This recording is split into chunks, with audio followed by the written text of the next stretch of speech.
The hour has struck. It's exactly 6 o'clock, right on the nose. Actually, it just rolled 6:01, so we will start. Andy and Rob are both traveling, hopefully very safely. They're traveling. Not traveling here, traveling for biz, so they will not be here. So it'll be the three of us tonight. So the order that I have starts with the tax department. So Ms. Ravel, you have the honors of kicking this off tonight. Okay. All right. Well, it's short and sweet, but I have a few things. On my priorities, actually the first thing on the list is something we've actually already taken care of, but I'll share with you in regards to our snowbird letters for our travelers.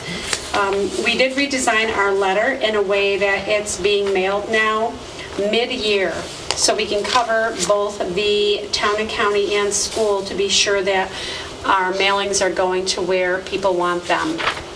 We're finding that the reliability on the mail forwarding is not always there with the post office. Yeah. So we're trying to get people to work with us so we can mail them the request, they respond back to us, and then we know exactly where they want their bill to go when they're traveling in the wintertime. Did you want me to go through all of them, and then if you have questions? Yep. Why don't you just, if there's any particular items that you want to highlight, go right through. Okay. We're working on a redesign of one of our stamps. We find that even though we mail error letters to residents when their checks are written incorrectly, they do not reply because they're not aware that what they're getting in the mail is important. So we're trying to come up with the best way to get the attention of the person. We do have something right now we use. It just says dated material, open immediately. Believe it or not, it doesn't get opened immediately, so we're still working on what else can we use to get the attention of that person to open that mail up right away. We have already... You won $5,000. There you go. Tax information enclosed or tax-related information, that sometimes catches my eye. That would be, that's a good thought. Just the word tax alone would get people's attention. Think, income tax or something. I'm going to make a note of that. Yeah, because that is tax-related. I would see those. I Good pull idea. them aside and set them, and know I got to look at those at some point. Right, Yeah. right. Yeah. I do the same Or thing. at least you pull it out. We're working on a question and answer page for the website. We already created a large list of questions and answers. We're now trying to go through it. We'll wait until this tax season slows down, and we're going to work with Dave in regards to adding that to our page on the website. This will eliminate those people who are looking for answers to questions over the weekends and evenings. They want to know. Now they can refer to that. And there's a lot of very basic standard questions we get over the phone that we can just answer through the question and answer page on the website.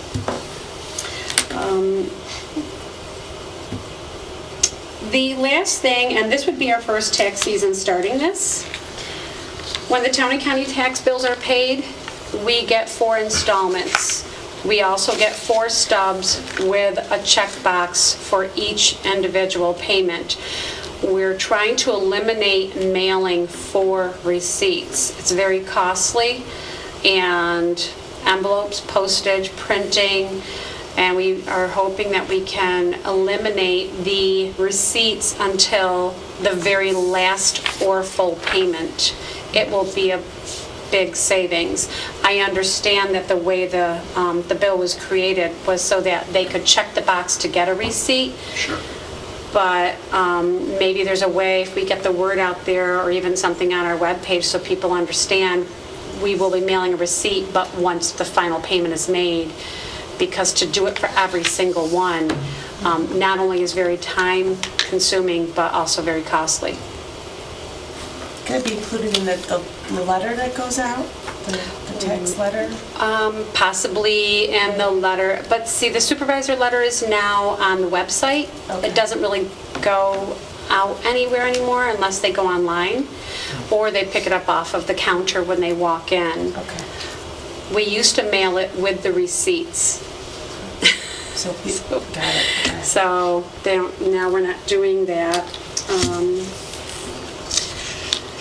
So to move along to the next area, some of these expenses and capital funding items, some of these things have already been done. I'm not sure, if this is areas you still want me to read all this? So detail? what were you thinking about security cameras, Peggy? Well, it was just talk, it wasn't, it was actually a group discussion between myself and the town clerk, that we were hoping to have something in that area. The mirrors have helped, that are in there, so we can see people coming and going. Right. I think the new panic buttons have kind of helped to just letting us know that that there's help within reach of all of us now. Which And we're keeping the door locked consistently. the door is supposed to be locked consistently. If it's left open, we just make a point to keep on getting up, and we tell people if they're coming, please close the door. Yeah. The only thing to get around that is to get an automatic closer on it, so it automatically slams closed, but we're trying to work around that. Okay. All right. The desk partitions, we did look into that for some of the desks. I do have it in my area. The other desk partitions we found out really aren't possible because of the desks that we have now. To get them, because of the age, it's not something that we can put in place. So it would be quite an expense for us to do that at this time. So possibly a future venture. Got it. Okay. All right. And no new personnel. No new personnel. Personnel is great right now. Don't want to make any changes there. Okay. All right. C on computer technical assistance software, etc. Nothing No. new there. No, they haven't made any changes, no updates, nothing's happening with the county program, so Okay. number 4 is a repeat of the partitions. And did you want me to review my summary of That'd be accomplishments? great if you Okay. would take just a moment. We did make a point to have the table set up with pens and the extra stamper and chairs in the rotunda area. It did make a big difference. If people don't see it, we make a point to let them know that if they'd like to write their check out, they can go and take care of it over there. I did see a handful of people sitting at the table and using that to write their checks. I think that's been helpful, rather than people blocking the window and then other people lining up behind them. The panic buttons are now in place. Our office has a nice fresh coat of paint, which is very nice. And then D, I had a repeat there. Yep. No problem. Board questions for Peggy?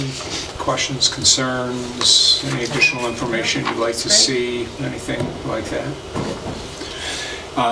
Timing for, I know we're in the process of going through with a new website, but your plan for adding your Q&A page, time-wise? Well, because we're in the middle of the collection right now, for us to even get to it, it wouldn't be back until after April, once things slow down in the tax office. Okay, so, but you're shooting for an April timeframe to have that? After April. So in May, we actually have all the questions and answers lined up, but we have to eliminate some. We have too many. Yeah. So maybe I can just make a point to talk to Dave about, our space and how many we should be using. I'll have to make a point to communicate with you about that. All right. This So we'll be past- looking for the April-May timeframe. Okay. Okay. Okay. Any questions for the board, Peggy? I did have one simple add-on I was hoping to just mention to you to see if it's something, how you feel about it. We come across a lot of checks that do not get signatures. We have been told by Lockbox that when the checks go through without signatures, they just push them through anyways. But then we have the ones that come across through us, through our outside box here, and some that come across the counter after we're flipping through them, they don't have signatures. I've been told that there is a possibility of having a stamp made, and it says lack of signature guaranteed. It has Town of Penfield, receiver of taxes, my name. It's stamped on the back and signed, so that way the bank will put it through at our local branches.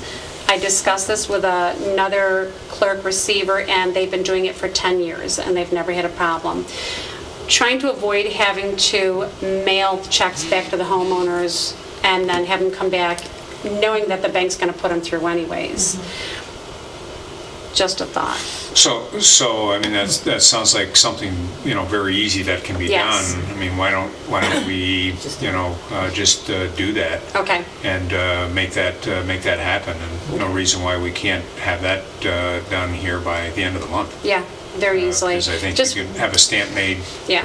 One more literally added within days. convenience, so that we don't have to bother people, because we know that they meant to pay their taxes, they wouldn't have sent it in. It's just a mistake, they forgot to sign it, and finding phone numbers nowadays are impossible, because There most of them there are was a sent. time people would do that on purpose so that they could stretch out and, from a funding standpoint and what have you. Yeah, But that doesn't happen today, anymore. I was just going to say today is, I mean, it just makes It's more of a sense. hassle to have them, and probably an embarrassment to some, to have them told that, and then, Yeah. as opposed to just, Yes. Process. I mean, if the Yes, bank accepts it, it's, the They bank, do. the onus is on the bank to reject it or accept it. I And that imagine. would be the case if they decided, and I did contact our local bank that takes care of our counter work, and she said if we did that, they would just put it through, no problem. Yeah, that's great. So. Excellent. And I would make sure that Barbara Cherto, I guess, knows that that's going to Yes. be an added thing as well. I would discuss that with her. Yeah. Okay. Okay, I Good. can do that. Good. Well, let's move forward with that and make that happen. Okay, very good. Excellent. Very good. All right. Very good. Drive careful on the way home. Thank you. It was a little nasty. Hopefully not too nasty the closer you get home. All right. Okay. We will move on to the town clerk. Okay. So, top of my list is records management project. It's an ongoing effort where I have actually interviewed and received free estimates from different companies that would be available to help us put in a high-density mobile shelving for the town hall for our record storage facility. They've come in, they've given me paperwork and measured and really have come up with some great ideas. And so my next step really is to go over at a future date with you guys what they have suggested and to kind of evaluate the differences between the different vendors and their products and to see if we can get that moving for 2020, so getting that going with 2020 budget. Also involved with the records management project, I'm in the process of updating records management procedure to better organize and remove and store town records, and this would include training department heads and town staff. We're going to be revamping our forms, making sure everybody understands the forms. When they want to take a box out for their department, the form has a couple of sheets and you replace the box with the sheet showing where, which department is holding on to the box, and so we can keep a handle on not only who has the boxes of materials in case we're looking for it for a FOIL request, but also to know exactly where to put the box back. So, also, we have been talking and in the process of implementing online payments for building permits. I initiated the discussions with BAS years ago to add a module on the town clerk software and to tie in for building permits for the for building zoning And we collect all the money, of course, so it would be, really great to have this process in place. And so we are going through with it, and we're just waiting for the implementation to be concluded. Also, I have already scheduled 3 passport nights for this year. Finally, the county has agreed to give me dates up front so that we can get it scheduled, and so every time I have residents asking, which is every week, what the dates would be. So we've got April 4th, July 25th, and October 3rd of this year, where we will be having passport nights. Also, with the state and federal change in the general election, I will be working on locating a polling site to reserve for 9 days of the early voting that has gone through. This is not going to affect any primaries. It is specifically for general election, and we're going to try to find a location in the East Penfield, because we will probably share with the town of Perrington that area. So, and Perrington, after working with the town clerk in Perrington, it doesn't seem like they really have a good location that would be good for all of us.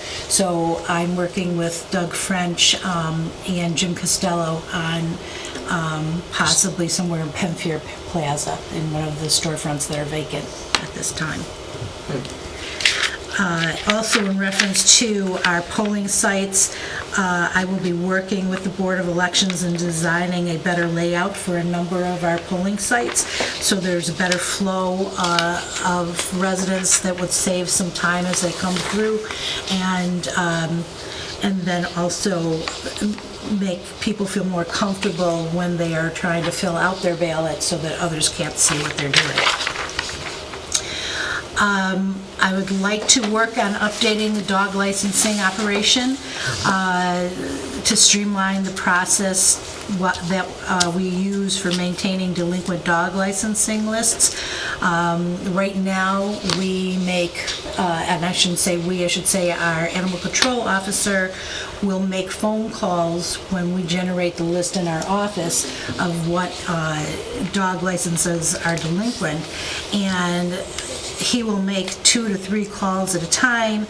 We send out a number of notices. First you have the renewal notice, then we have the delinquent notice. Then if they don't follow up on the delinquent notice, then we add another notice, and then the phone calls. What I'd like to do is to minimize that and just have no phone calls, or if we really had to do a phone call, it'd be 1 phone call, and put out that original notice after renewal, do 1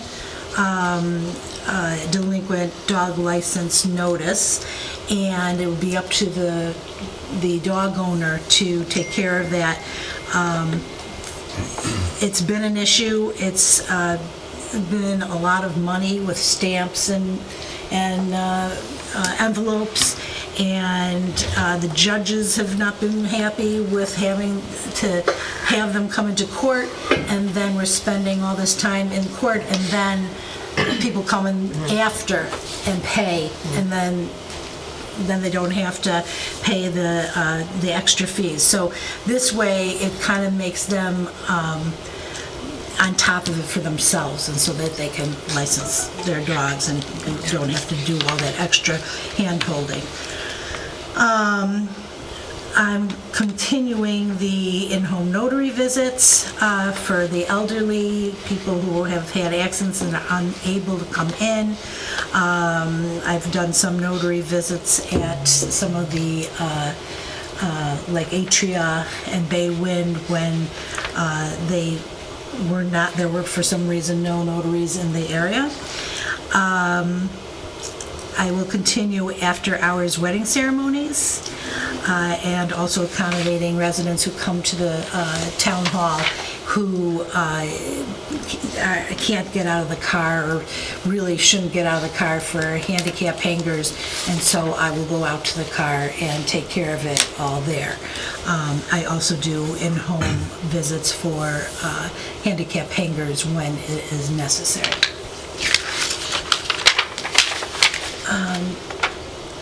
So that is the majority of what I wanted to bring up for goals and priorities.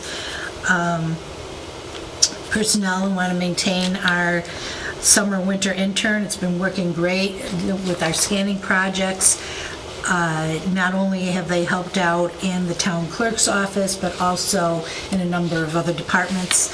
And it's really, really helpful getting everything online and making it easier to find records for especially FOIL requests.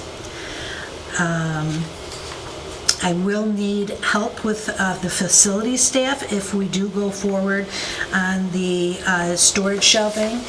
Obviously, we're going to have to take the record boxes off of the shelves, put them in a storage area, get those shelves out of there, and then get the new shelves in. And these are, as I mentioned, high-density mobile record storage, and so the best way to explain it is if you think of a doctor's office and they have the crank files and the storage area, the shelving can move around, so anything behind, any records behind come to the front, and then it's much easier for those who are getting those boxes for, back and, safety reasons. We continue with our BAS training for town clerk software update. We go to the special trainings. They try to do it in Buffalo, Syracuse, or Rochester, and then they're always at the New York State Town Clerk Association conference, giving us all the new updates that are going to be coming in that would make it helpful for our everyday workflow. And any questions? Anything else you want me to go through? Board, questions, comments, concerns, thoughts, ideas, anything for Amy?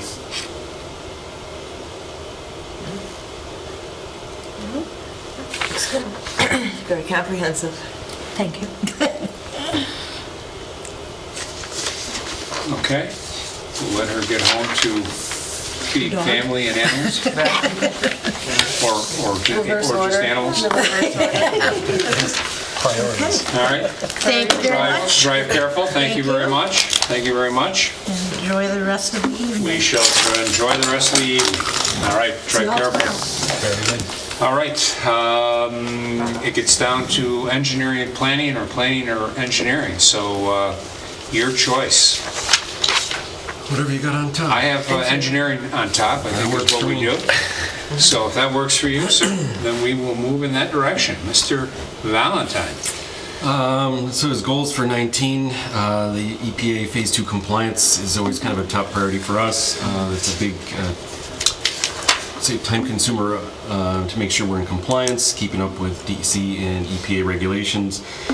We continue to monitor that they are talking about changing our regulations that cover MS4s. There's kind of a two-sided, there's what covers the contractors and the designers, there's what covers the MS4s and what our responsibility is. They came out with a draft report a year and a half ago. I think we sent back 1,200 comments and 300 pages of information, so thankfully they're looking at that and going through it.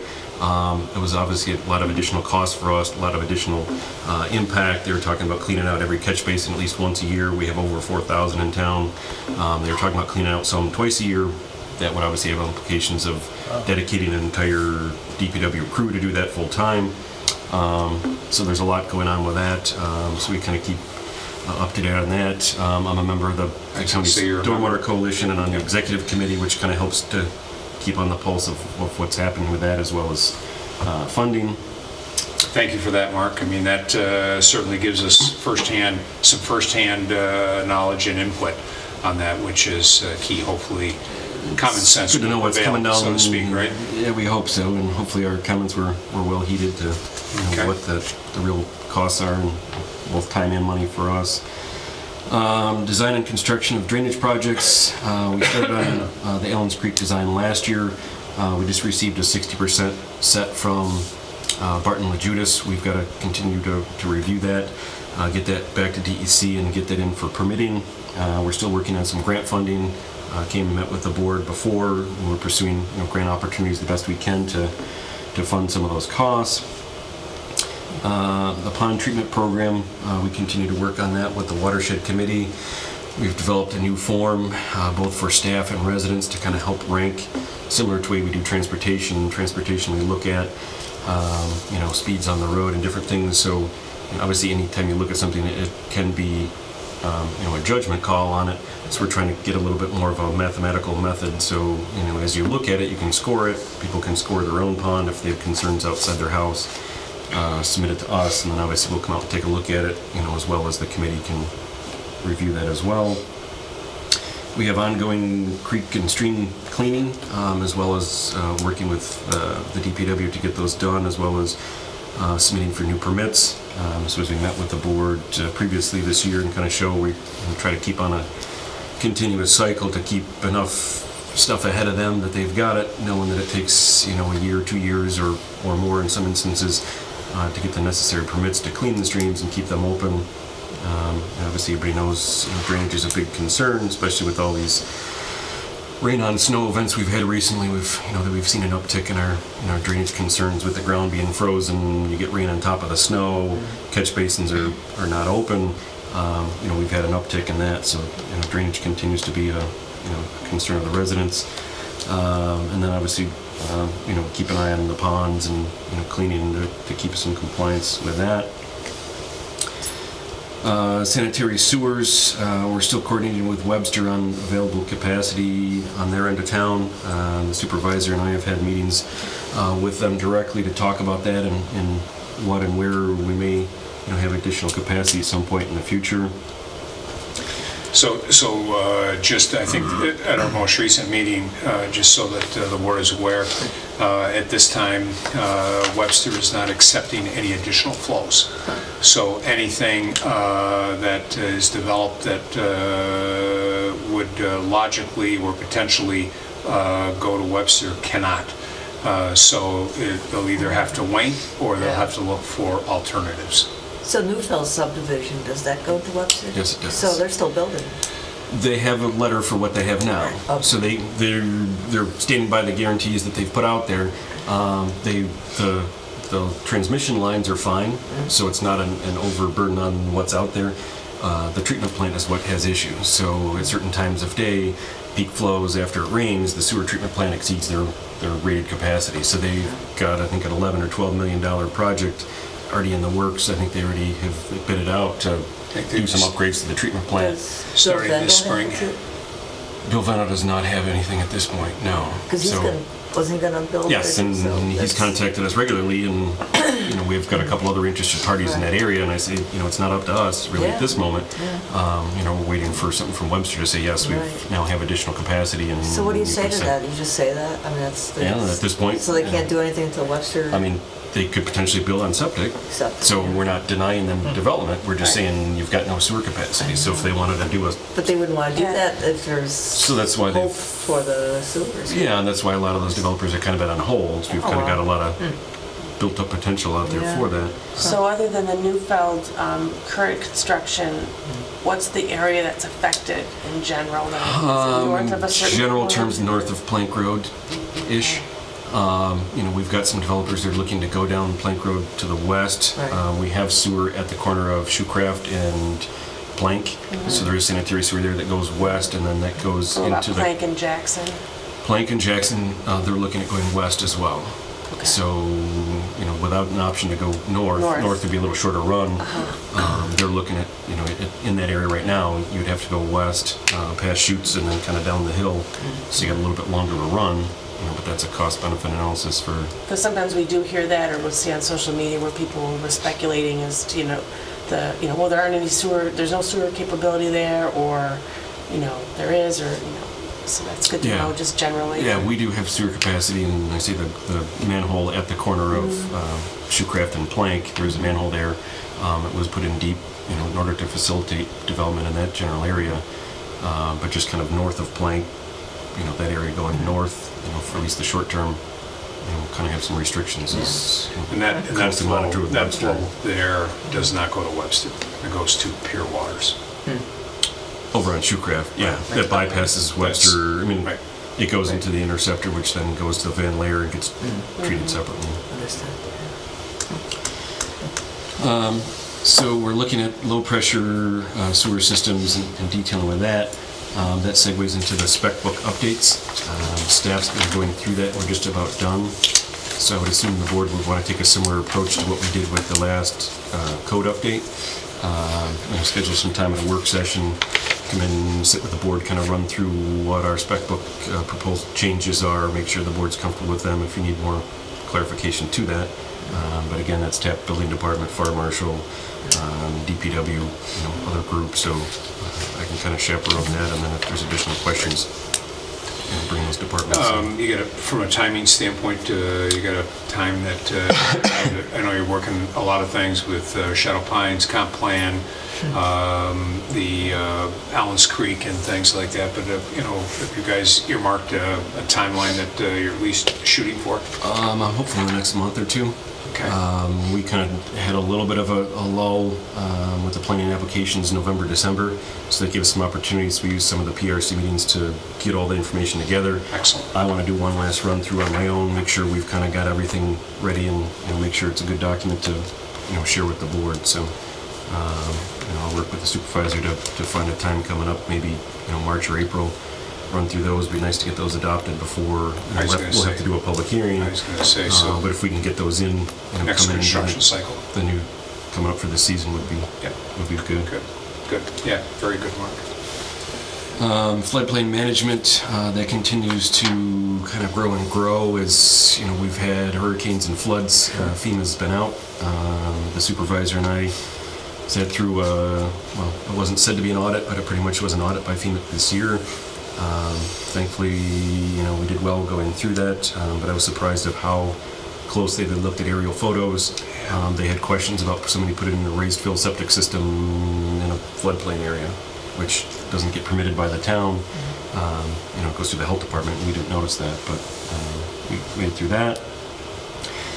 The annual sidewalk program, we'll continue to move ahead with sidewalks on Empire Boulevard this year. Atlantic Avenue we did last year. So we've got mostly down on the Empire, down by the Sales Landing to install this year, and then possibly by the YMCA. Met just today with Costitch Engineering to have them start doing the survey work for Huntington Meadows. Right. That was, we had so that'll be 2020 construction, so we'll work on 2019 work through design. These are 2019, you have listed. These are 2019 that's coming out. So this was from June, July last Right. year of kind of what our priorities were going into this year. Obviously, we'll work on the design for Huntington Meadows in 19, and then work to have one that on the budget, with the board this Right. this summer going into the 2020 year, and then work to have a 2020 construction on that. So if anybody in Huntington Meadows watching in the next couple of weeks, weather permitting, if we get a little melt off, we can get the survey crews out there and have them start to collect some data and get that going. Yeah, good. Very good, Mark. Collecting GPS data and updated infrastructure. We have our new unit. We had it out over the summer with our intern and as well as office staff. We'll continue to do that. We've been mapping pond outfalls, storm and sanitary sewer system. We'll work with DPW and the sewer department to continue to collect higher grade data with that. We've been working on doing more in-house design. As I said, we'll look to do the sidewalk design in-house. Work this past year to do the sewer design for the town hall. So I believe that's on our capital improvement project list. I don't know if that'll come up this year or not. We've designed sanitary sewer for the town hall facility and work to get some bid specs out for that, and hopefully we can get that done this year as well. Kind of ran through some of the board's committees that the engineering department works with on a regular basis. Personnel, not looking for anything new or different. We're continuing with our full-time clerk. The pickup truck, I believe, was in the 2020 19 budget. So I believe DPW is already has that on the schedule, so it's not an additional request. That's already in our 19 budget. Computer needs, we're good with our computers and softwares now. We work with the assessors department just to keep our software up to date. Anything else you want me to? Would you be having an intern again this summer? We have money in the budget for it, so I'd like to. I find it been beneficial for us and hopefully for the intern. They get a little experience. Definitely a win-win. Yeah. We get a lot of assistance out of them and an extra set of hands and somebody that's looking to get into the industry and get them out there and put them to work. So it's been helpful. Excellent. Okay, on the engineering side, All good. all good. Jump into planning. All right, jump into planning, Mark. On the planning side, the comprehensive plan update, as the board knows, is in full swing right now. We completed meeting number 8 just last week. We've kind of completed staff's education. We ran through kind of zoning planning 101, what's involved, how does government work, how does this all go. We then worked through the 2010 plan so they know what's involved with it, what the goals were, kind of what we're looking to do. And then now we're scheduling to bring in special guests that they want to speak with. So we have scheduled for March 5th. We got some of the farmers coming in. Dave Woodward, Evan Shute, Bill Wickham, talk with the group, kind of share, as Dave talks about, more traditional production farming. Evan can speak about, farm market and hard cider, and then Bill Wickham to kind of talk about the agritourism. So I think that'll be helpful for the group to do that. Yeah, it's an excellent group to lay all that out. Yeah. So we're kind of starting off with them. March 19th, we've got Matt Engels as a regional planner, can talk about some of the trends of where housing's going, some of the demographics of the community of the aging where we are, what needs do we see to educate the group. We're also reaching out to emergency services. I've heard from the ambulance corps and the fire department that obviously they have wants and needs going forward as the community continues to grow. We've already heard from Chris Bilo on recreation.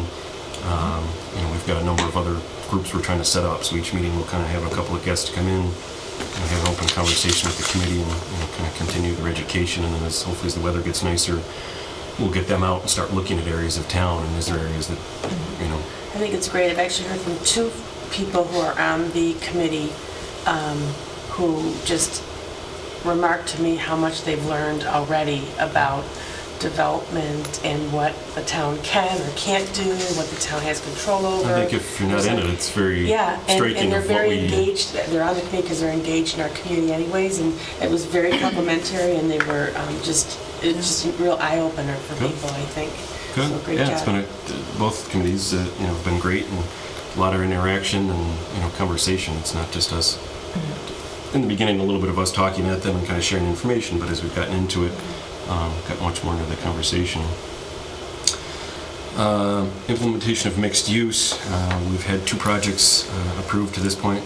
Original was Bill Wickham's property, which include the Frank Farm was part of mixed use, as well as the home leasing.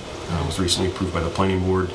We continue to work with the 3rd applicant, which is over here. He completed sketch plan. We haven't seen anything come back from him yet, so we'll see how that continues.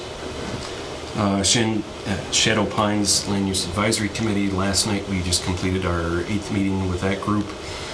We've run through all of the comments that were submitted, all the suggested uses. The committee has gone through those. They asked for some guests to come in. So just last night we had the former golf pro there. He came in and wanted to talk to the group about some possible thought of uses of doing some education instruction in one of the buildings there, so shared that with the group.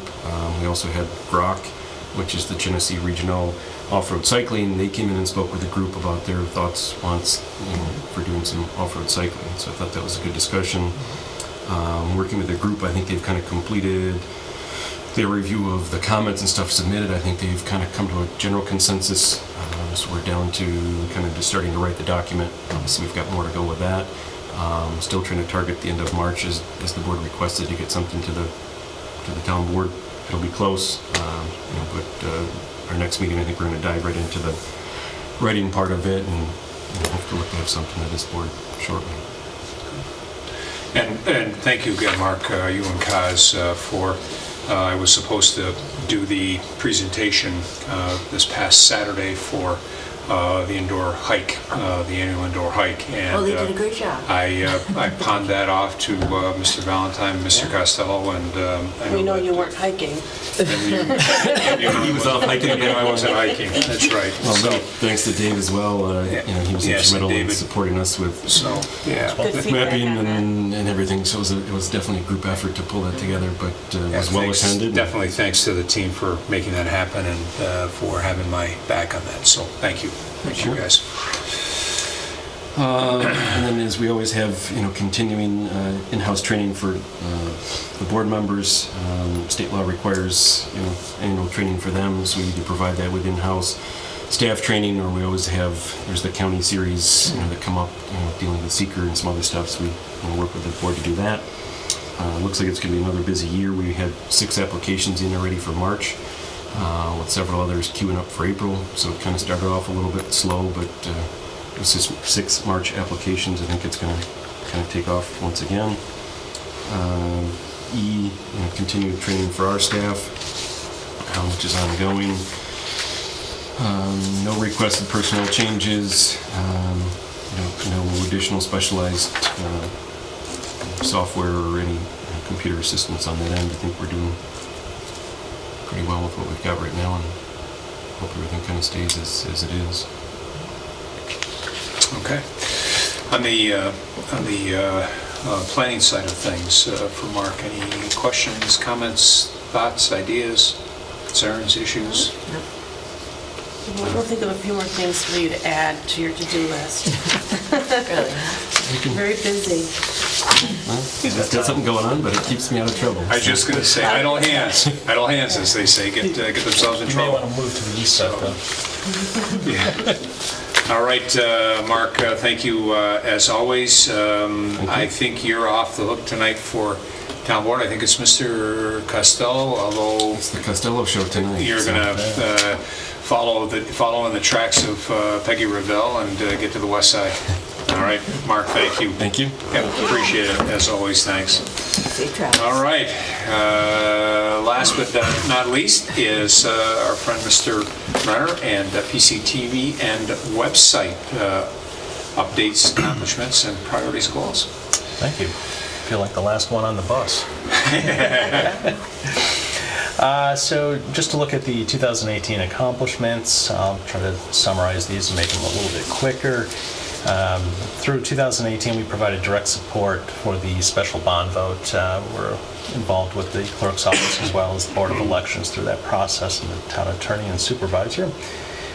We've went through a process of documenting Shadow Pines from both photographing as well as walking the site and trying to keep an eye on the progress from both the town as well as individuals who were sneaking on and what kind of activities were happening out there.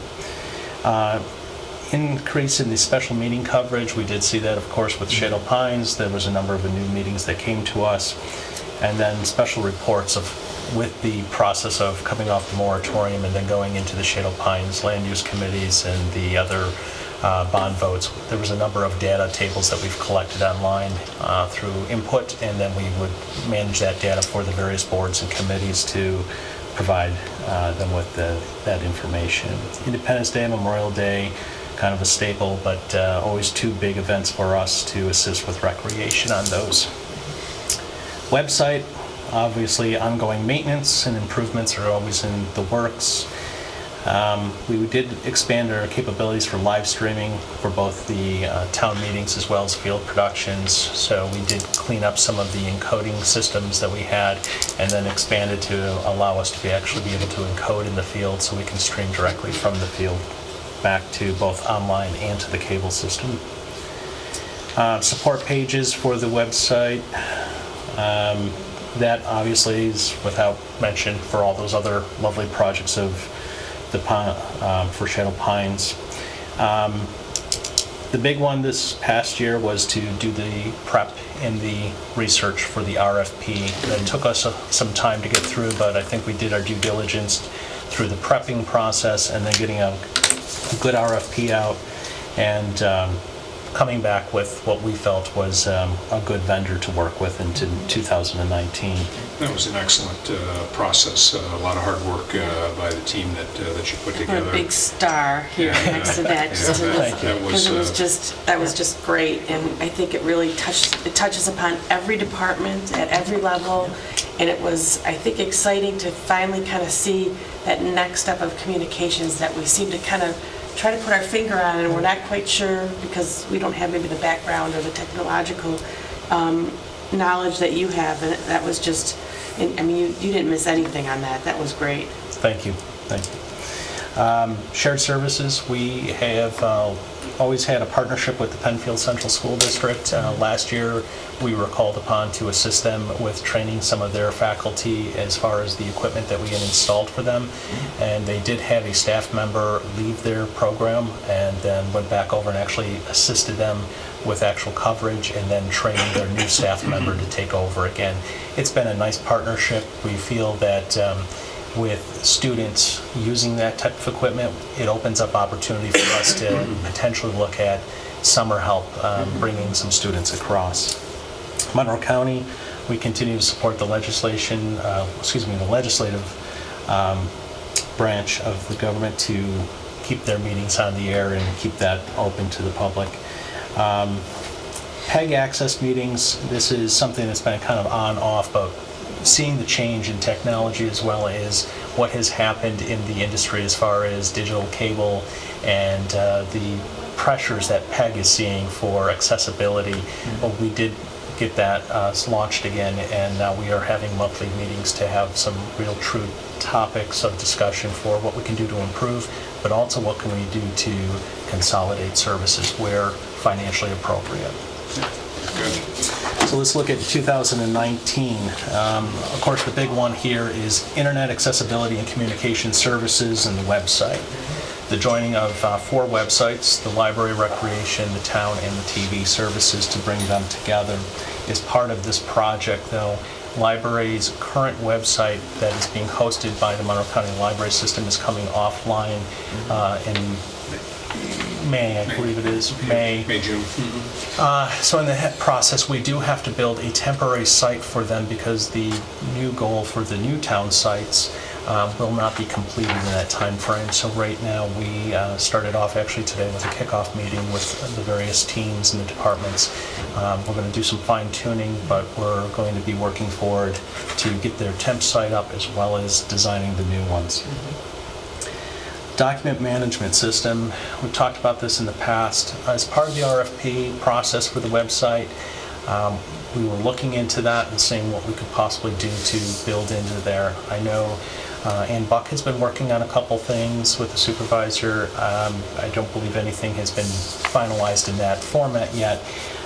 But as part of the new website, we are going to have the ability to improve upon department accessibility and to do online document management as part of this project. So we are going to at least knock off that portion of it. It won't help us with internal workflow as much from a documentation standpoint, but it's going to improve upon the outbound communication side. So as part of the existing site, we do need to come up with an exit plan. And the reason for that is we really need to look at what we're going to archive out of the existing site, what's going to get transferred, how we exit the current vendor. That is part of the process that is going to be forthcoming here in the first quarter, really looking at that with the assistance of the vendor that we chose to go forward with in 2019. Can you list archive things? Just, I mean, a lot of documents and stuff are getting old. You kind of just archive them. Yeah, so so there's available, but like right there. There's a balancing act to happen here because many documents that are online, and this is really the homework for every department, is now to look back at documents that are well over 15 years old. What has historic value? What has current value? And what can we do to minimize that process going forward? Because it's a lot of information to move over. We're a little over 8,000 documents within the system, so we do want to minimize that maneuver going forward. At the same time, we do recognize the fact that past supervisors, columns, and recognition type things, there is important information in some of that historical stuff, so we do have to do some work and some weeding to go through, because some of that has viability going forward. We do recognize, though, once we get through that process, we may have to return and look for some of those past documents to continue to bring forward if we find some gaps. But where would they go? Currently, we hold them all in-house into OneDrive here, but as a backup to what we have online. But what we are going to pull from the actual website also has to be the blog entries, which are not held in-house. They're only held into the server. So those kind of communications and calendars and things, we do have some homework ahead of us on that. But we are also looking at archives.org, which is a subset project of the Library of Congress, to potentially archive the entire site. So Nice. as part of that stuff would become available and would be there for eternity. So That'd be great. it Then is. you wouldn't have to worry so much about what's... No, we just want to make sure that we have our ducks in proper order before we go through that process, because once we begin the process, there is no turning back once that data transfer Right. begins. Right. So, Gotcha. And the other thing I think it's just important to mention is that we want to move the right things. I think, as Dave had indicated, there are 8,000 documents there. There are some that probably can just not move. Right. And need to be weeded out, and it is incumbent upon each department to be part of that. The easy thing would be to say, just move everything, but that requires a lot of work, so doing a little upfront work and a little bit Decluttering. of... Yeah, I mean, no different than you do your basement, your garage type of thing. I mean, maybe not as the best analogy, but, you know... but true. But true. Yeah. Yeah, true. So... True statement.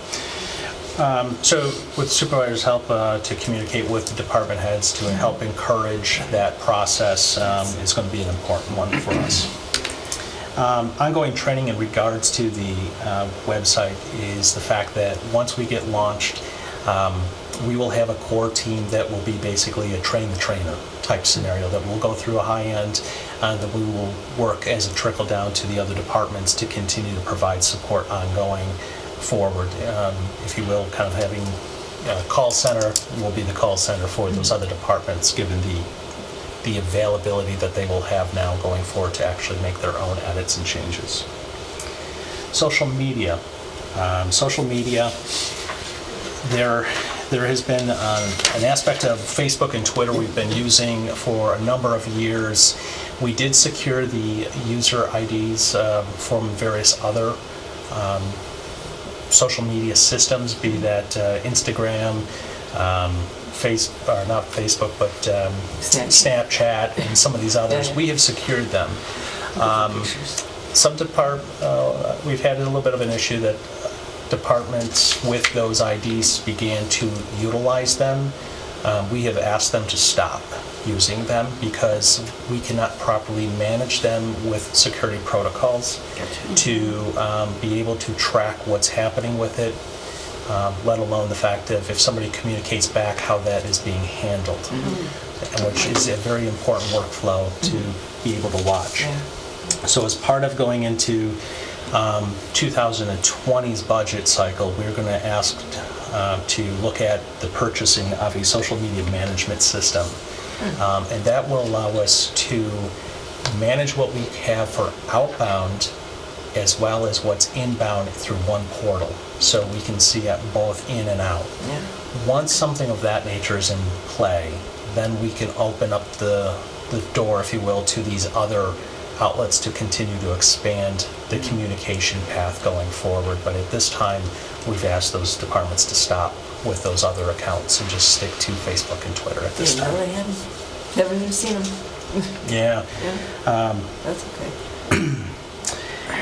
Video delivery, over the top, quite a bit of expansion in there from our resident base. We've gotten a lot of feedback of those who are actually watching the streaming, the feeds. So Apple TV, we were moving forward with it, but then we got a little bit of a setback on the Apple TV app, given the fact that Apple kind of changed the language and also changed the language and also changed the licensing aspect. So it's still in the works, but it's going to take a little bit longer. Apple's also kind of changing how they are becoming more of a media content distribution versus kind of a hardware aspect. So,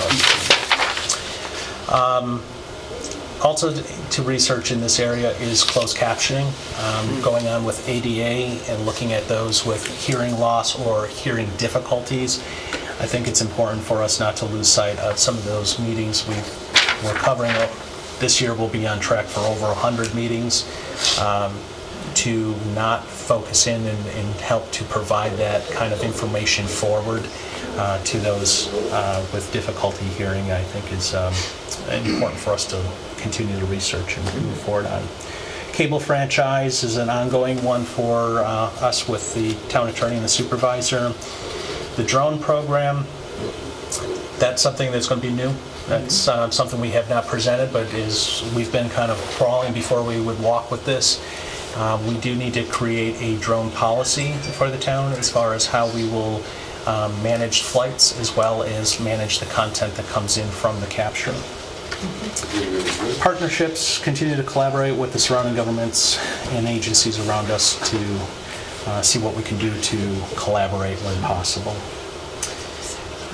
Personnel. The last few years we have had an increase in meeting coverage. The length of meetings have also increased greatly for us. Primarily it's just 3 of us, 2 full-time and 1 part-time that are providing the meeting coverage.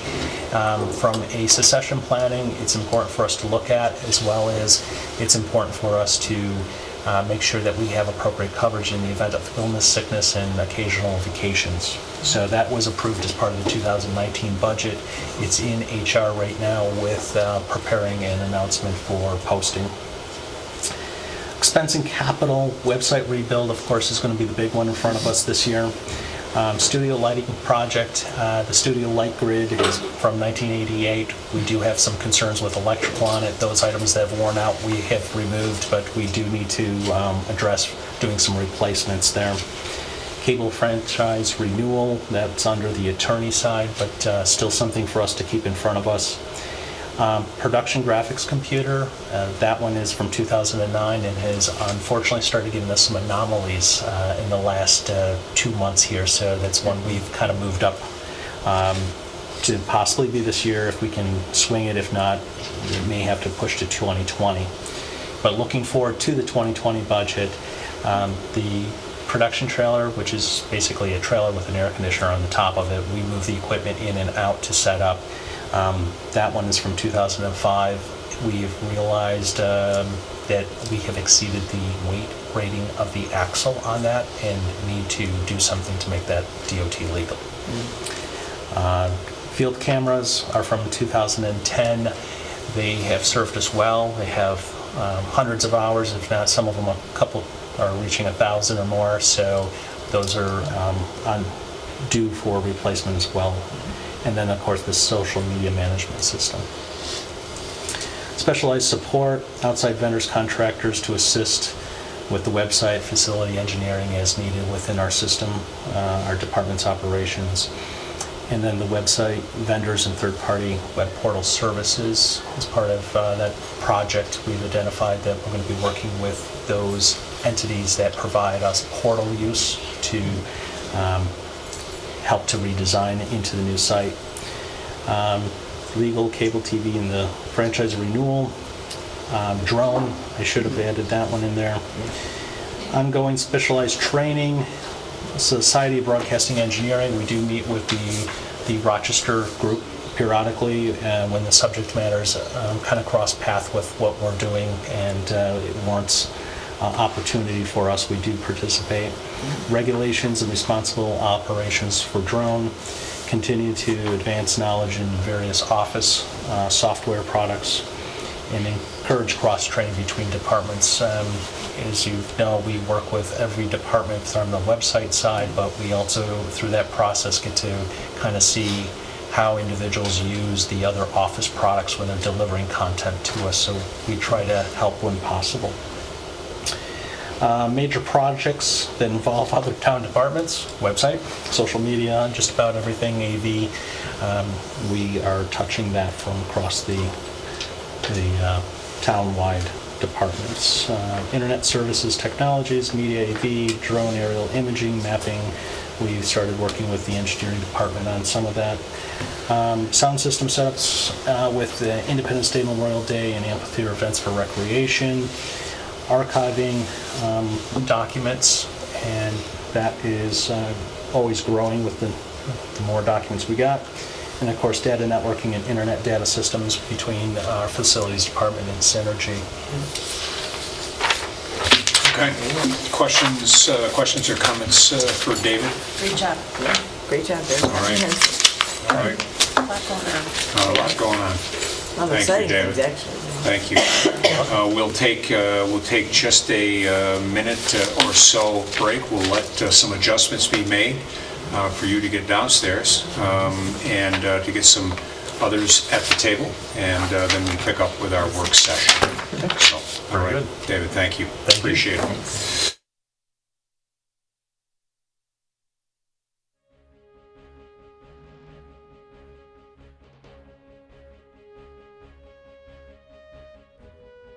We call the February 13th, 2019 work session to order. Prior to this meeting, the board met with various department heads from the tax receiver, town clerk, planning, engineering, and PCTV to finish up our goals and priorities that were originally scheduled back in January. So we did that from 6 to 7, and now we'll take up our regularly scheduled work session. So I'll officially call the meeting to order. We'll let the minutes reflect that there are 3 board members here. 2 board members are traveling out and about for business and will not be joining us tonight, Mr. Moore and Mr. Quinn. We have the approval of the January 9th. It was the last work session that we had, January 9th, 2019, and would entertain a motion of approval for those minutes. I'll move. I'll second. Been moved and seconded. Any discussion about those minutes? Seeing none, I'll ask for those for approval. For those in favor, aye. Aye. Opposed? Okay, the minutes are approved as written. Thank you, Lisa, as always. Monthly reports are mostly in. I think all departments have met the schedule, so thank you to all of our department heads. We have no public hearings this evening. We do have some guests, and I'm going to ask Mr. Costello to introduce our guest and then kick off this next discussion. Thank you, Tony. With us tonight we have Diane Love. She's a representative from Aerosmith Development, which is a contractor for AT&T, I believe. Yes. And I'm sorry, I didn't get your name. Kevin Hanna. Kevin Hanna. Welcome, Kevin Hanna Kevin. is an attorney that represents AT&T as well. Actually, I'm not an attorney. Oh, you're not? I'm but sorry. I do manage what we call external affairs for upstate New York. And I came out of Buffalo to be here. So And you And heading back to Buffalo tonight? I will be heading back, Seriously, yes. My family wants me home, which I guess is good. I understand how that is. Well, certainly travel safe. Yeah, thank you. So just for some background information, Diane had recently applied for a permit to allow the installation, actually some removal of some antennas as well on the water tower and the tower that we have over at Harris Whalen Park. Penfield owns that property, and we also have a lease with the Water Authority, a joint lease. They came in, and we thought it might be a good idea just to give you an update as to what's going on there, and maybe you can tell us a little bit about what you want to do, and then let the board ask you some questions. Okay, good evening. Welcome. AT&T proposes to swap 3 antennas, swap 3 RRUs, and add 6 RRUs. RRUs are little amplifiers that go behind the antenna. So this is a very easy modification as far as any of the equipment goes. The antennas are just upgrading the antennas to the newer technologies. The last project was in May of 2018. That was for the 3C, 4C LTE equipment. What we are proposing this time is for the 5C and 6C equipment. So Is AT&T equipment up there right now? Then? Yes, correct. You just upgrade. Yes, we're just going to go up at 'Cause I the wasn't sure how exact many same were up there, height, different- take Yeah. 3 antennas down, replace those, as well as the Well, RRUs. It is a co-location tower, and there are Yeah. several other We have carriers on there. T-Mobile, Sprint, AT&T, Verizon, Clearwire, Cricket, Singular, and Nextel are all on that, One time at that around. location. That's what I was wondering. So you're not taking any of theirs down, you're just talking about your own? Correct. It's not like you're buying theirs or taking... Okay. Correct. All right. So while we have you here, just because this is what residents will always ask, is it going to look any different? Is there any disruption while this is being done? You know, folks behind there, or folks who utilize the area, and is this going to increase service for those who may have AT&T in the area? Those are what I anticipate being asked if folks are interested. Yes. So yes, it will help service for many people. It will also be about a 7-day construction cycle from beginning to end, and it's all equipment on the tower. There's no disruption of the land or anything at all. So it's basically just somebody climbing up there and swapping Yes. out. Is this anticipation of 5G, or is this just normal maintenance that you're trying to do? Just normal maintenance for the LTE equipment at this time, yes. And there's any work being done on the ground in your shed? Yes, in the shelter, there's some equipment being replaced and added, correct. So not expanding the shed or the shelter, but just replacing or updating equipment that's there today. That is correct. And what's that do for us? The people that get AT&T? Well, it will help your service. It will expand, go ahead. The C is for capacity. So Yes. when you add a C, it's a carrier. So think of a carrier as a pipe, Yeah. right? And so you have a little slice of spectrum that can only carry so many phone calls or data sessions at the same time. So when you add a carrier, in this case, a third and fourth carrier was added, now it'll be a fifth and sixth. That will increase the capacity that cell tower can handle for AT&T customers. So it will definitely improve performance, probably improve speed as well. And with LTE, then, that's not that there would be any issues with the current setup with like buffering or anything, any delays, but that would, certainly eliminate that. But of course, what we see is a constant increase in usage. So that's, we don't go in and swap out, put in new equipment for the sake of just putting in new equipment. There's an underlying need, which would be the increase in usage. Will we see this in other places around town? A network engineer would probably be able to tell you roughly when, but there's a constant monitoring, literally daily, hourly monitoring of network performance. And so they try to plan 12 to 18 months out. Okay. So when they see that spike and they think, okay, 12 months or 18 months, it's going to hit greater than, an 80 or 85% threshold of capacity, then they plan on, putting in additional equipment. Okay. So no interruption of service because you're just adding on technically. Correct. And when would your crew be looking to do this? March is the expected time. Is it a weather thing? Yes. Yeah. You don't want to climb up on top of the water. Right, if It's it's just raining, good to know, obviously, yeah. it's really good for us to know in the event, we often hear, there's somebody climbing, there's somebody here, It's in a park, Yeah. Yeah. Sure. Is your service on the tower, or is it on the water tower? That'd be my question. It's on the water tower. It's on the water tower. Only, Okay. plus the shed or The shed. maintenance. Plus, yes. Okay.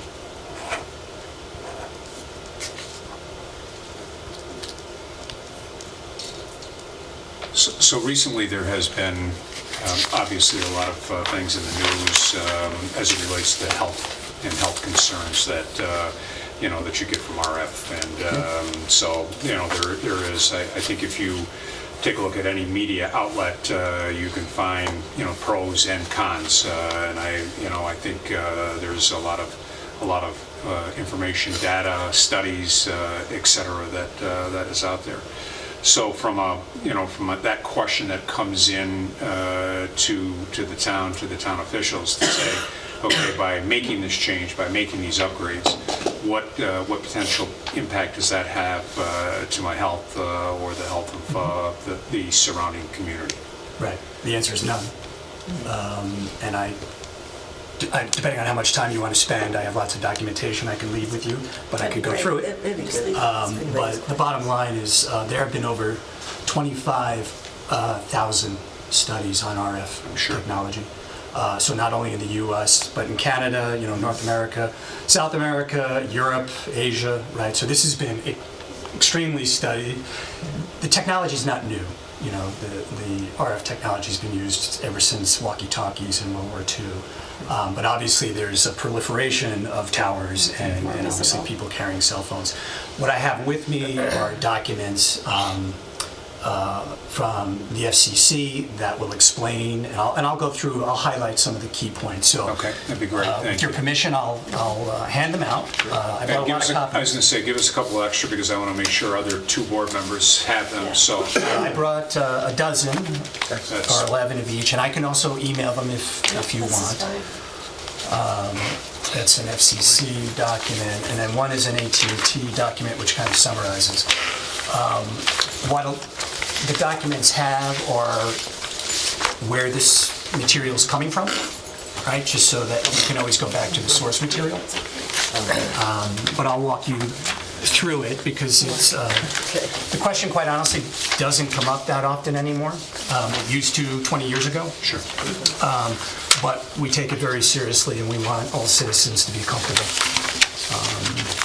The first document I'll start with. Thank you. And if you want to keep these, if you want to keep extra copies, just in case. You could leave those with Mr. Costello. Yeah. That would be great. Thanks, They're Kevin. useful, and I can always email them. Yep, Thank you. I'll give you my card before I leave. So I'll start with this one. It says the FCC. So what I would highlight in this one, and I don't want to read it all, but we're talking about something called electromagnetic radiation, and the term radiation is usually what throws people off. Yeah. Right. Simply put, radiation does not mean radioactive. Radiation is a term for electromagnetic energy being emitted. That's what the term means. It has nothing to do with being radioactive. But if you get down into so it's called RF energy, right? So this is energy that's being propagated out, right? And obviously to connect to your cell phone. And then there's the spectrum that's used in order to do that. So what is, not to get into the science in terms of details, but there's ionization, right? So ionizing radiation and non-ionizing radiation. What that means is that ionizing radiation can change biological tissue, right? That would be the concern. And so what is that? That's when you go to the dentist's office and get an x-ray. Right, which is why you can only get so many x-rays per 6 months or a year, right? That would be gamma radiation, that would be UV sunlight, right? So long-term exposure to UV sunlight could give you potentially skin cancer. So those are ionizing radiation. The electromagnetic RF is not, it's non-ionizing. That would be your microwaves, right? The output is heat, right? So just like, and that's why microwaves are so good at heating food, because if you were to be close to RF, you would feel heat, right? And in theory, you could get burned, but that would be pretty much the extent of the threat to human beings. There's a lot of other definitions in terms of how the radio frequency energy is used, and then there's a section on our wireless and cellular, what they call PCS, basically personal device towers. Is it safe? So in terms of the FCC, the maximum power that can be radiated from a cell tower, like the one we're talking about, would be about 500 watts. So if you think about, wattage in a light bulb or whatever, it's, that would be the maximum power. However, cell towers don't operate at 500. They operate at maybe 50 to 100 watts. So this is very low energy. But it's the spectrum that determines how far the signal can go. But it's very low energy. And so it's this, what we'd call wide bandwidth. And so the power that is actually on the ground is thousands of times less than if you literally stuck your face in front of the tower or in front of the antenna, right? So it dissipates very quickly. The signal travels, but the energy dissipates very quickly. And that's why all those studies have shown that, there's no threat to human health as far as scientists know today, right? There were actually studies many, many years ago that thought they had found something, but those results, after repeated attempts, were never able to be duplicated. So right now, there's no study that's been done that says, yes, there is a link between cancer, as an example, or some other illness, and these radio waves. So that's what the FCC, now there's an FCC website, which you can go to and read many, many pages about this. It's, and on the last page, there's the link for the FCC RF safety frequently asked questions. It's very good. If you're interested in the topic, it's very good to read. The second one I'll just go over very briefly is this. It says cell phone health facts. This is from an organization called CTIA. And basically what this document says in a nutshell is that the American Cancer Society, the Federal Communications Commission, the Food and Drug Administration, the National Institutes of Health, the World Health Organization, and many, many, many hundreds of organizations have all come to the same conclusion, that the RF technology as it's used, and there are limits, right? I mean, there are controls. It's not the Wild West in terms of we all follow, and the equipment manufacturers have to follow the FCC guidelines in terms of power admittage and everything. But all of those organizations have come to the conclusion. So if you read, for example, the American Cancer Society section here, they basically say there's very little evidence to support the idea that living, working, or going to school near a cell phone tower might increase the risk of cancer. What's important to understand is that there are studies that the American Cancer Society and others have where they looked at the rates of cancer, pre, just say 1975, right, when there weren't a lot of cell towers, and today. And there's been no correlation between the increase in cell towers and cancers anywhere. So, and that's why they've come to that conclusion. And of course, it's a long period of time. You're talking about, 25, 35 years of time. But still, the FCC put in safe guidelines, not only for us walking around in a park, but also the workers who have to work in that environment, right? There is another FCC document, which I just printed out, which is the Consumer Guide, which talks about human exposure to radio frequency fields. We are all exposed to it. If you're in a house with Wi-Fi, your remote on a television, if it's using an RF signal, so it's radio waves. These devices, if you talk to an engineer, this is a radio. That's what it is, it's a radio, so that's how it works. So just like you're listening to AM, FM radio, those are radio waves. It just happens to be what spectrum they're using. And then finally, which I think is a good resource, it's an AT&T document, but I didn't want to just bring that, but it does have the websites in terms of summarizing the source material for this, including the FCC website, the American Cancer Society website where you can read about it, and the World Health Organization.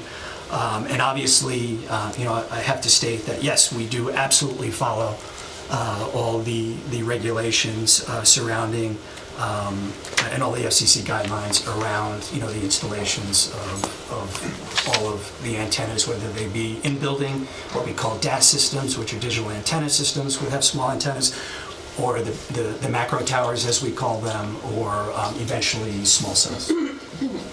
So. Thank you for that, and certainly the board will have an opportunity to do a little bit, deeper review on this, but thank you for those resources, and thank you for the overall summary. Yeah, you send it. Yeah, I'm happy to send the documents and provide them, but the FCC website, and especially the CTI website, have lots more information. I didn't want to inundate you. Right. And Diane, you have had conversations with our building department thus far, Heidi Bale and her team? Yes, I About have. what's being proposed and so on and so forth? I have, So they yes. do have that, they do have all of that information? Yep, they have the construction drawings, the structural analysis, everything that explains what is going on in the tower. Excellent. Okay. All right. Excellent. Board questions for either Diane or Kevin at this point? All right. That was interesting. Any additional thoughts, comments, input that you'd like to provide for us that you believe would be helpful? That's from me, thank you. If there are any follow-up questions, though, Yeah, we'll direct those through Jim, and Jim then can direct, and I'd ask him to do that to both of you, so that both of you had, any and all of those. So, absolutely. Great. Kaz, anything from a staff standpoint that you believe isn't on the record that you'd like to see Not at added this to the point. I record? think you've submitted everything you need to for them. They just wanted to go through this with the board to make sure they were comfortable. Okay, great. Great. Excellent. Thank you for your time. We appreciate it. Kevin, travel safe, go easy. I will. You're probably very familiar with the roads, but it isn't the best of nights, so. I lived in Rochester for 7 years in the 90s. I'm an old Xerox guy. Actually, I shouldn't say old. I'm a former Xerox guy. I'm not that old. I'm but I met my a wife. former Kodak guy, so, Are you? Okay. and I don't say old either. Yeah, former. But I met my wife here in Rochester, and we got married here in Rochester. So I always lived in the Park Avenue area in the city. Very nice. One of my younger bachelor days. Well, we can't vouch for the roads beyond Penfield. Well, I tell you, it was a After white this knuckle. town line, yeah, Yes. just, It was white knuckle coming here because once I hit over, I came up 390, and once I hit around 490, it was, and it's been a long time since I've been in this area. I used to Yeah. go to the Daisy Flour Mill Oh, yes. for dinner and stuff occasionally, and but the roads, boy, I had probably 25 feet visibility. We Scary. Hopefully I that's came better. from Syracuse. Oh, so And you're the other it's- end. Yep, and it started snowing a little on the three-way, but then by the time we were in Victor, my husband luckily drove me very because good. he's a way better driver in this weather than I am, so. I should bring my wife. The kids would mess up the house. So. All right, both of you drive safely. Thank you for your Thank you for your time. time. I do appreciate it. Thank you. thank you. Thank you very much. Appreciate it. Thanks. Yeah, thank you. Thank you for coming. Okay, we'll move on to our next item under action items. This is a special permit at 2567 Browncroft Boulevard. This is the Wynn property. This has been before us now for several months. And Mary, welcome. I was looking for you. I didn't see you, and you were already up here. Your husband. So welcome. Bob. Hi, everyone. All right, so it has been a while since we've had conversations. I know that a number of material and information has come forward. I just ask Mr. Costello, is there anything new at this time that you would like to tee up to the board before we start to have some conversations with the applicant? Well, Mary, I think you had some material that you wanted to share. Oh, great. Excellent. Some additional materials, ma'am? So I know that you're going back and forth about what the best purpose of the property is. There was the original thought for the property at Studio Apartments, and I wanted to share, ironically, I actually know this gentleman who knew that I had anticipated putting the 12 studio units in 2567, and he found this property downtown and worked with two other colleagues that I know of to develop a similar property, smaller than ours, and do the same thing, turning it into apartments so that it would sustain itself.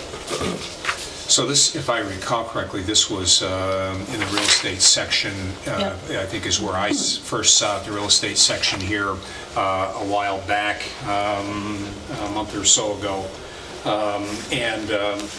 So if I recall, without giving it a quick read, but if I recall, This facility was broken up into, I believe, 6 units. Yeah, they've got- 5 one-bedroom and 1 two-bedroom, if I recall the article. And a penthouse. And a penthouse. So Okay. 9. All right, I guess I should have probably Yeah. done a quick reread then to read it. from your The plan. property is 5,000 square feet, and the layout of this property afforded that configuration because it had more central access to the units. It wasn't built in 3 different, or actually I see. 4 different buildings as ours is. Sure. So,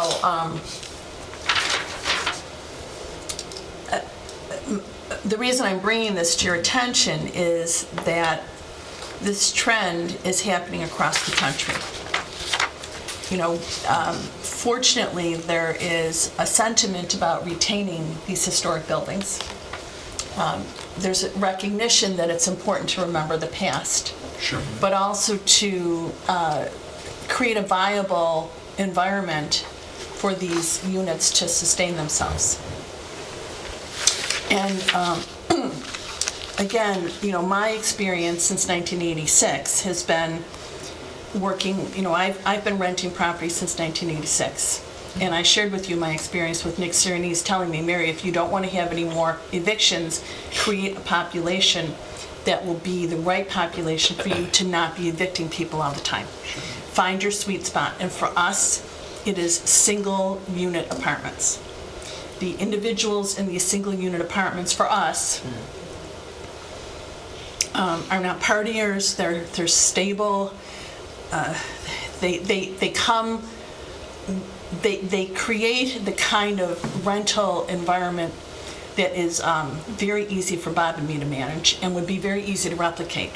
Our properties in Vermont we have a man that we pay $25 an hour to go there to change a toilet seat, to put a faucet on, to change a lock, you know, change light bulbs, but I do everything remotely. I do everything over the phone. And I'm spending between $175 and $225 a month with him with his visits in all of our properties in Vermont. So it's not high maintenance because these people are, they're self-managing. They don't require a lot of attendance. You know, they're people like us around this table, mature, even if they're young people. I mean, I've got some young teachers. I've got a phlebotomist, but they want a safe, clean place to live, and they're responsible human beings. And that's the client we're looking for. We're looking for that person who wants an affordable house to live in and doesn't come with a lot of other attachments. And that's what we want to create. We live next door to this property. When I look out of our window, I want to be able to not think, oh my God, how am I going to cope with this situation? I want to be proud. And that's why I came to you with the idea at first, you know, before I even closed on the property. I mean, to me, it's such a perfect use for that building, and it's as if the building was built for it, with all those exterior entrances.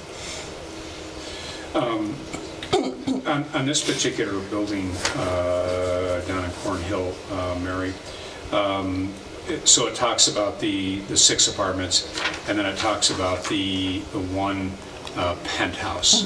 So, have you seen it, or are you familiar? No. So what does that consist of? We're not using our attic. Yeah, no, I understand that, but I was just curious as to, you know. A large unit, it's a 3-bedroom. It's a 3, okay. Yeah. So it's a 3. So that's a different height building too. Yes, right. It's a different type of property.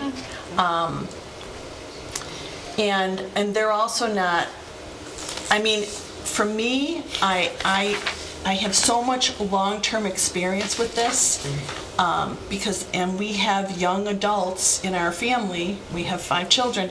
They are now of the age, they've coupled, now they're getting their pets. Our kids are all getting their pets, you know, they're wherever they rent or they own, they've got pets, they got stuff. I mean, that's a different type of tenant. Yes. I'm not looking for, and we have 5 children. We love that opportunity to grow into life.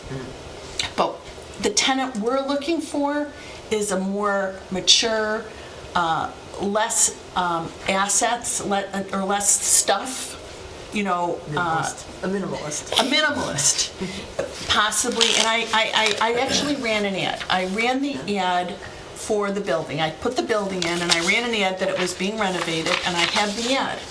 So I got some responses. So I want to let you see the kind of people that responded to me. I said it wouldn't be ready till May or June, because this was last year I ran this ad in November, when we were discussing what we were going to do. What should the property be? I ran this ad, and I ran the ad for the size unit it was. And the clients that are looking for the large units are not the same type of client. They're a client that would definitely have stuff. And some of these people have called me repeatedly because they want to come for the summer. They're snowbirds.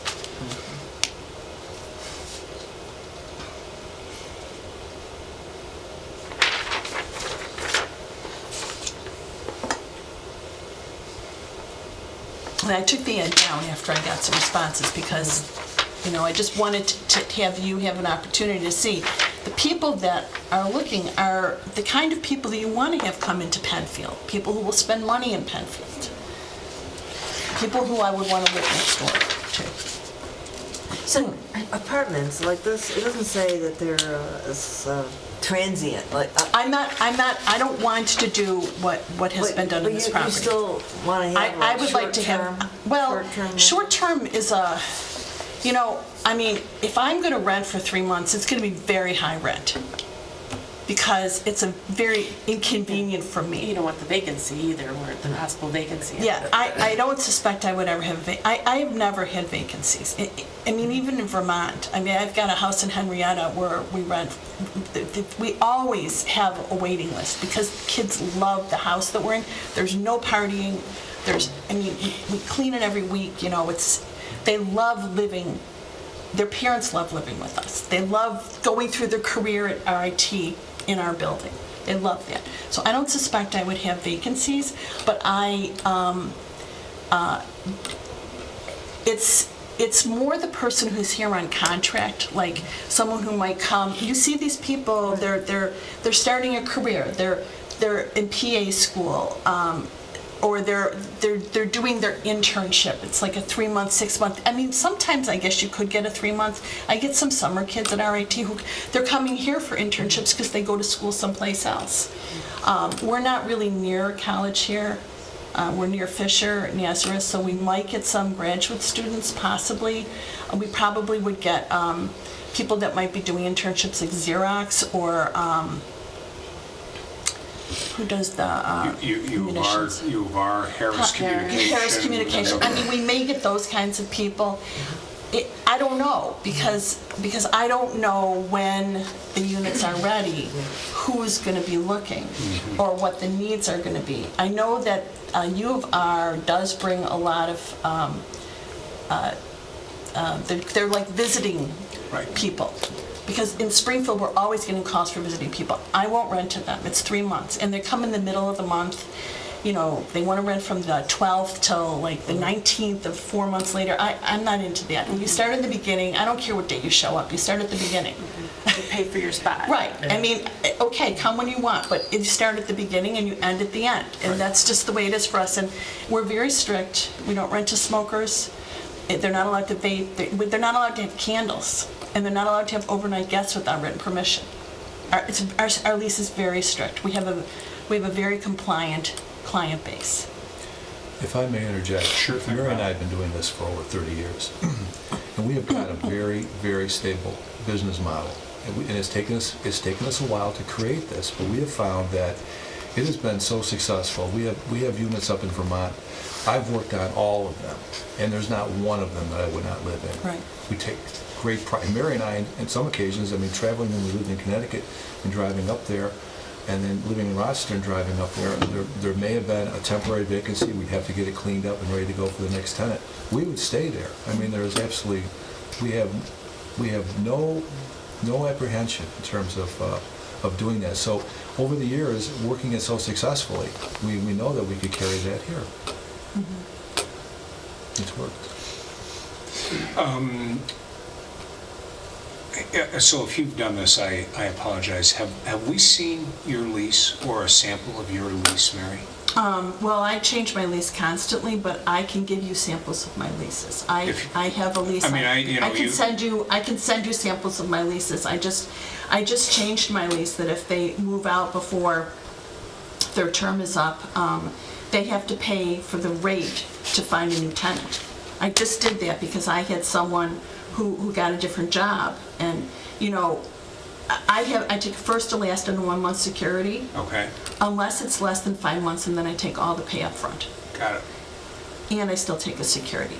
But this gentleman was on a 1-year lease and he got a different job. And, I had no problem renting it, but I still had to take time to do that. Sure. So I just modified that again. So, but yeah, I'd be happy to give you a copy of that. I mean, I think that would be helpful to see that. Obviously, anything that is, what I'll call confidential or something like that, just, I can take the name out. redact that out, obviously, but I think that'd be helpful.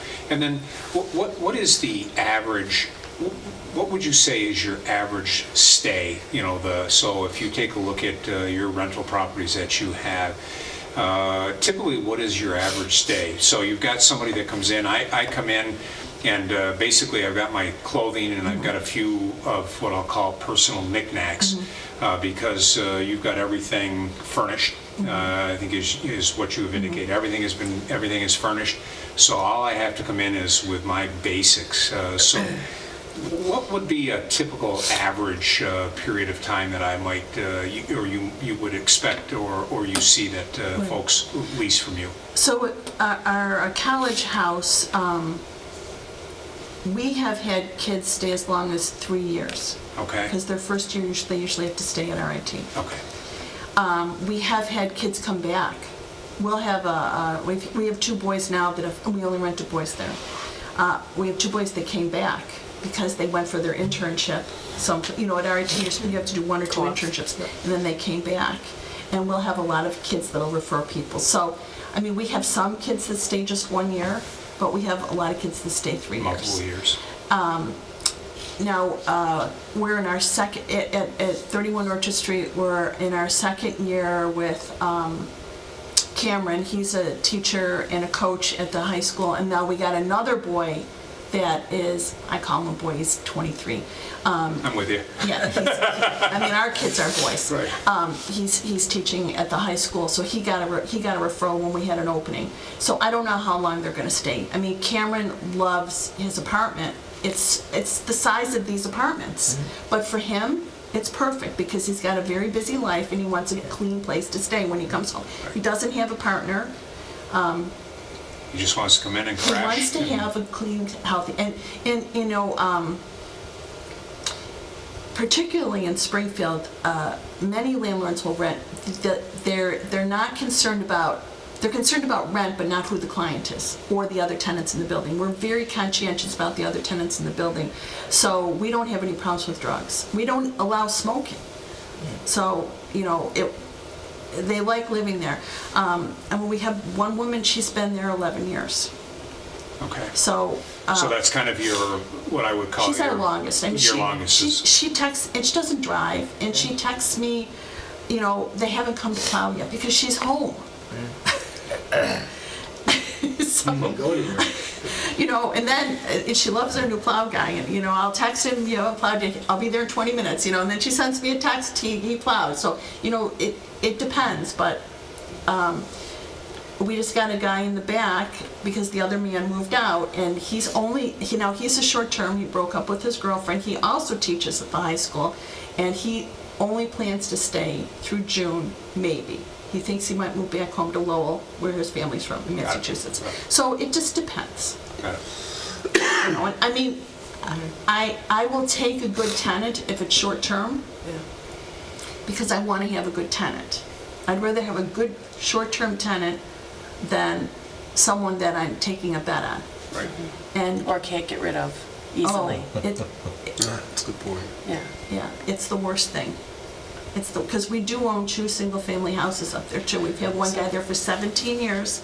This other guy's been there since 2011, but he married a woman that didn't understand the rules.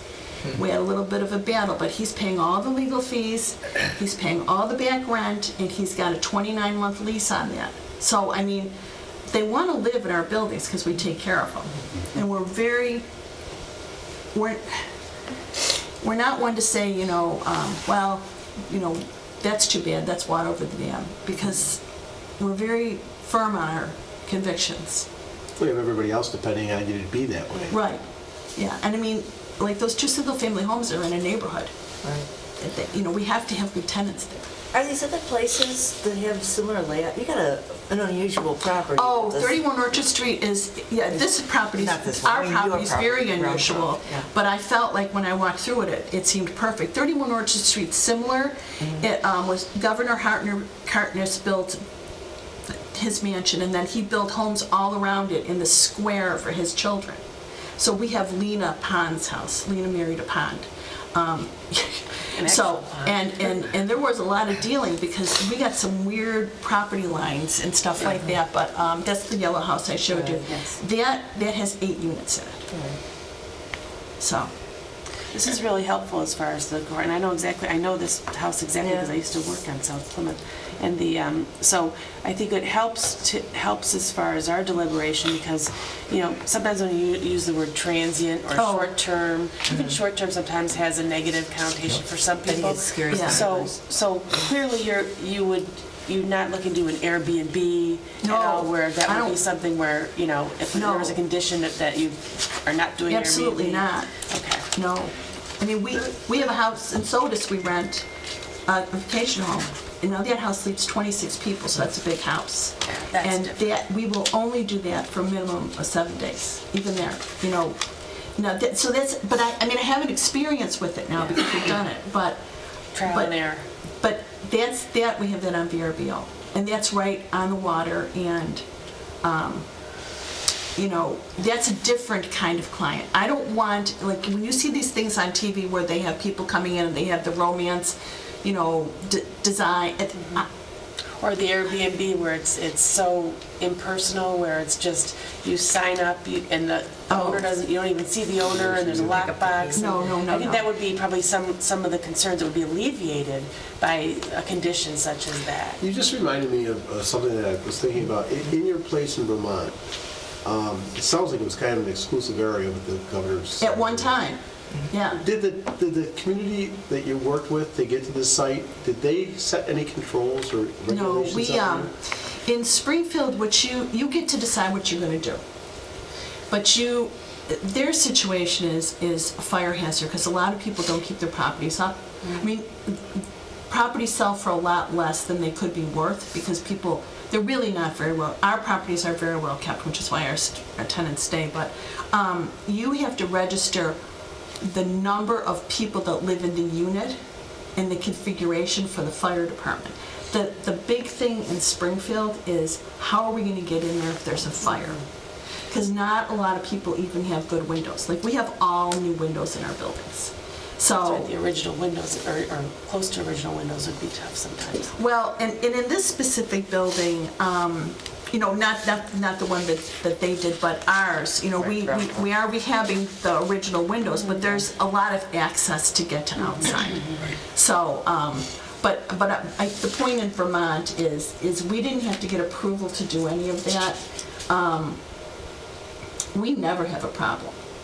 I mean, we just don't have any problems in our buildings. When we had them as 2 and 3 bedroom units, we used to have the health inspector up there all the time trying to get rid of tenants. We tried to get a building condemned, just so we could get rid of the tenants. So, I mean, Bob and I have such deep veined fear of not getting the right tenant. Sure. That's why we're so strict. Right. It's worth the effort to get the Yeah, right because person. we have really been through the other side. It scares us when we're 300 miles away. Sure. Well, absolutely. You can see how we would feel when it's Sure. right next door to us. Sure. Yep. Yeah. Yeah, we want to have the perfect tenants next door to us. These are very helpful. I know that our other 2 board members would want to take a look at it too. I'm sure they'll watch this too. Yeah, It is- yeah. And I can send you the lease. I can send you the lease I use for the boys too. Yeah, whatever Which is you think different. would be helpful, Mary. I think that that what would be you good. envision would be- You know, and certainly. Oh, I can send you a lease that I would use for this building too. That would be Which is great. a different lease, yeah. Yeah, and I think that probably to me would be the most helpful as to what you know what you're Yeah. looking for at this building. Not that we can't learn from those other facilities, and you certainly have a lot of different experience and track record. But I think for this particular location, I think that would be extremely helpful. Yeah, and I'll also send you what I use for the rental property.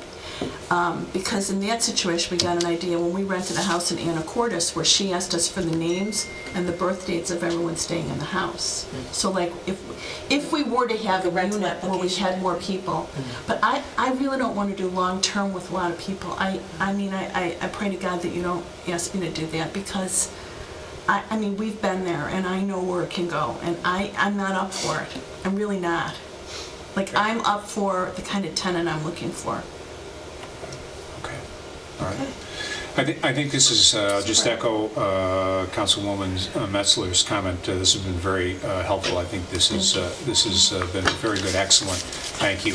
I would like to work towards making sure other two board members have the opportunity to take a look at this and view this meeting.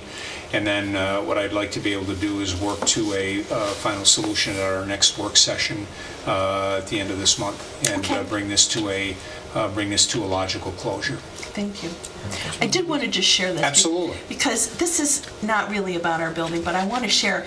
I looked up what it was like in the 1960s. Okay. Because that's really when the house first became a multifamily. 1964, I believe. And I pulled that. And then that's when the first color TV occurred. You know, that's when the internet occurred. I mean, and then I looked up predictions between 2020 and 2029, which is, we're pretty close to 2020 right now. Right. Wow, we got a lot going on. I mean, technology is moving like this, but I just thought this would be interesting for you just to have to look at. When you look up these companies that first came to light in the 60s, it's just interesting. Oh, birthday thing. Especially listening to the information about the cell tower, Yeah. which there was no cell tower. Yeah, I have a big Cell map. tower was yelling out your front door. Yes, exactly. Well, thank you. Time for dinner. So, Jim, can I send you the leases? Yes, please do. Okay. And I'll get those to the board. Leases, and I would say also too, like if you hand out any rules for your tenants or. Oh, it's in the lease. You know, it's all in the lease, okay. That's very clear. They have to Like, initial sign off on everything. rules That's or- what I kind of We're very paranoid. assumed that it was all part of that kind of a one-stop shop, if you will, where folks, you know. I read this, I read this, Yep. I read this. Here are the rules, and I acknowledge that so that they can't turn around and say, you never told me. Right. Set some time aside to read these, Oh, yeah. Yes, because they're, The one for the house is like 18 pages long. that's okay. Yeah, but I mean, I have 4 that's, tenants this year already, so they were willing to sign it, yeah. so. we have them initial too. They have to initial each Like a bullet point. mortgage. Yeah, it kind of is. Yeah, this is very helpful. Oh, you're welcome, thank you. Thanks. Excellent, Are excellent. you good on cough drops? I am, thank you. Okay, good. A lot of things going on, so, but thank you, Bob, thank you, Mary. This has been very, very helpful. Good discussion, thank you. Thank you very much. Okay, that brings us to the end of the agenda, and there being no further business to come before the board, the February 13th, 2019 work session stands adjourned at 7:50 p.m. Thank you to everyone that participated, and thank you to PCTV.